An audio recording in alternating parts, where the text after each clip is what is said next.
ہوگا۔ ایک بھائی نے فرمایا کہ اگر ہم غسل فرائض کے ساتھ کر لیں تو کیا نماز کے لیے علیحدہ وضو کرنا ہوگا؟ جی نہیں کرنا ہوگا۔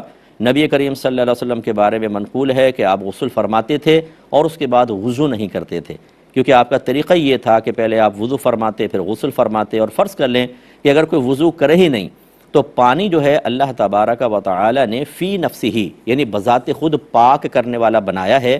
آپ نیت کریں نہ کریں، جیسے آگ کو جلانے والا بنایا ہے، آپ جلنے کی نیت کریں نہ کریں۔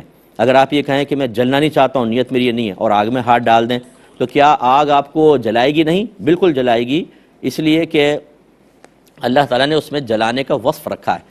ایسے ہی پانی میں پاک کرنے کا وصف رکھا ہے۔ انزلنا من السماء ماء طہورا، ہم نے آسمان سے پاک کرنے والا پانی نازل کیا۔ آپ نے اعضائے وضو پہ پانی بہا لیا، چاہے نیت نہ کی ہو، پانی اپنا کام کرے گا، آپ کے اعضاء کو پاک کر دے گا، لیکن بلا نیت وضو تو ہو جائے گا، ثواب نہیں ملے گا، اس لیے ثواب بھی کی نیت بھی کر لیں۔ تو معلوم یہ ہوا کہ اگر آپ غسل کر لیتے ہیں تو اسی کے ساتھ ہی آپ کا وضو بھی ہو گیا، تو جدید وضو کی حاجت نہیں ہے۔